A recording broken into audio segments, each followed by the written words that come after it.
Hello everyone, welcome back to my channel. আজকে আমি যেই বিষয়ে কথা বলতে চলেছি সেটা হলো অপশনস মার্কেটে আমরা জানি 90%-এর ওপর মানুষ লস করেন, এটি সেবির ডেটা বলছে, আমি বলছি না।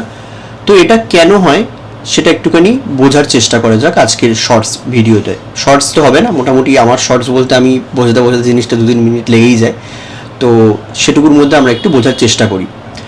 তো প্রথমে আমরা ভাবতে হবে যে অপশনসের মেন ক্রাইটেরিয়াটা কি। দেখুন, নর্মাল মার্কেটে যখন আপনি কাজ করছেন, আপনাকে ডেলি একটা কোনো ইনস্ট্রুমেন্টে যে আপনি কাজ করছেন সেই অ্যাসেট ক্লাসের মুভমেন্ট বুঝতে হচ্ছে। যখন আমরা শর্ট টাইম ফ্রেমে কাজ করি, মুভমেন্ট বুঝতে হচ্ছে মানে কীরকম, আপনি ধরুন গোল্ডে ট্রেড করছেন বা সিলভারে ট্রেড করছেন, আপনি মাল্টিপলভাবে ট্রেড করতে পারেন, কিছু ইনভেস্টমেন্ট করতে পারেন আপনি ইটিএফের থ্রুতে, কোনো সময় আপনি গোল্ড বা সিলভারের ফিউচার্সের থ্রুতে করতে পারেন।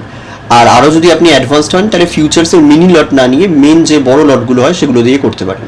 তো এখানে ডিফারেন্সটা কি, যখন আপনি ইনভেস্টমেন্ট করছেন গোল্ড বা সিলভারে, তখন আপনার হরাইজনটা কি 5 ইয়ার্স, 6 ইয়ার্স, 10 ইয়ার্স বা মোর দ্যান 10 ইয়ার্স। কারণ আমরা জানি আমাদের মা বাবারা গোল্ড যে কিনেছে তারা ইনভেস্ট করছে, সেই হিসাবে আপনি ইনভেস্ট করছেন, এবং তাদের কোনো আপনার এক্সিট ক্রাইটেরিয়া যে এর মধ্যে এক্সিট করতে হবে এরকম কোনো ব্যাপার নেই। আপনি লং টার্মের জন্য একটা ছোট পার্সেন্টেজ অফ আপনার পোর্টফোলিও সেখানে আপনি ইনভেস্ট করতে যাচ্ছেন।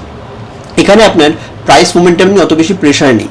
কিন্তু যখনই আপনি ফিউচার্সে কাজ করছেন, ইভেন কি মিনি লট নয়, মেন যে বড় লটগুলোয় কাজ করছেন, ট্রেড করছেন ফিউচার্স অপশনসের থ্রুতে, তখন আপনার কি হচ্ছে যে আপনি ফিউচার্স নিলে মান্থলিতে আপনার চলে যেতে হচ্ছে 1 মাসের বা 2 মাসের পরে, কিছু ইনস্ট্রুমেন্টে 2 মাস পরে আপনাকে গিয়ে কাজ করতে হচ্ছে ফিউচার্সের থ্রুতে।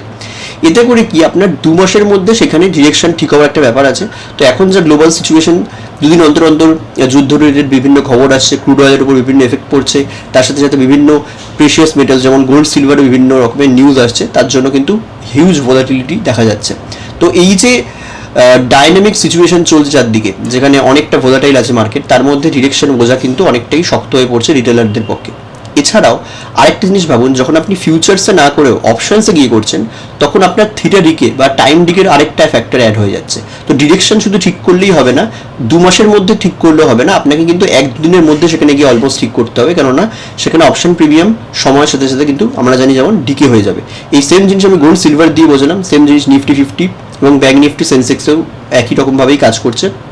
ব্যাঙ্ক নিফটির ক্ষেত্রে মান্থলি এক্সপায়ারিতে কাজ করছে ঠিকই, কিন্তু সেন্সেক্স আর নিফটিতে যেমন উইকলি এক্সপায়ারি আছে, সেখানে কিন্তু আপনার প্রবলেম সৃষ্টি করছে এই যে কুইক ডিসিশন নেওয়ার ব্যাপারটা। কেননা আপনাকে 1 সপ্তাহের বা 1 দিন বা 2 দিনের একটা ভিউ নিতে হচ্ছে, যেটা কিন্তু অনেকটা কঠিন হয়ে পড়ে রিটেলারদের পক্ষে। কেননা সেখানে আপনাকে মার্কেটের মাল্টিপল জিনিস মাথায় রাখতে হয়, কোনো আর্নিংস আছে কিনা, মেজর কোনো স্টকে কোনো নিউজ আসছে কিনা, গ্লোবাল মার্কেটের জন্য কালকে কোনো গ্যাপ আপ গ্যাপ ডাউন হতে পারে কিনা, এরকম জিনিসগুলো মাথায় যখন আপনাকে রাখতে হচ্ছে, তখন আপনি পজিশনাল ট্রেড করতে পারছেন। আর ইন্ট্রাডে করলে তো আরও ভয়ঙ্কর, কেননা পরের 5 মিনিটে কী হতে চলেছে সেটা আপনাকে বুঝতে হবে।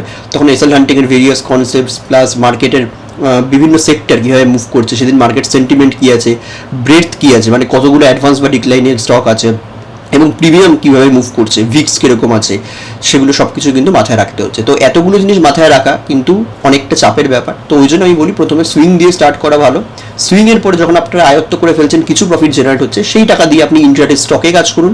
তারপরে যদি আপনার মনে হয় যে আমি এরপরে কিছু এক্সপ্লোর করতে চাই, তখন প্রফিটের টাকা দিয়ে আপনি আস্তে আস্তে অপশনসে কাজ করতে পারেন। ততদিন কি তারা অপশনসে হাত দেবেন না, অপশনসে হাত দেবেন, আপনি হেজ করার জন্য অপশনসকে ইউজ করতে পারেন। সেই নিয়ে একটা ভিডিও আমি এরপরে আসবো। আজকের ভিডিও এটুকুই রাখছি। শর্টস বলে অটোমেটিক 3-4 মিনিটের ভিডিও হয়েই গেছে, কেননা মানুষ বেশিক্ষণ ভিডিও দেখতে পছন্দ করে না আজকাল। তো চেষ্টা করলাম ছোটোর মধ্যে একটুখানি ডেসক্রাইব করার যে কেন অপশানসে এত লস হচ্ছে, 90% লোক যখন লস করছে কিছু তো ব্যাপার আছে। তো এই জিনিসগুলোই আমি আজকে ডিসকাশন করার চেষ্টা করলাম। ভালো লাগলে ভিডিওটি লাইক করবেন। নেক্সট ডেতে আমরা অপশানসের হেজিংয়ের ব্যাপারে কীভাবে ইউজ করা যেতে পারে হালকা একটুখানি আইডিয়া নেব। এরপরে কিছু লং ভিডিওস আমার আনার প্ল্যান আছে, যেখানে আমরা ডিটেলসে ডিসকাশন করবো। তো আজকের জন্য এটুকুই, থ্যাংক ইউ।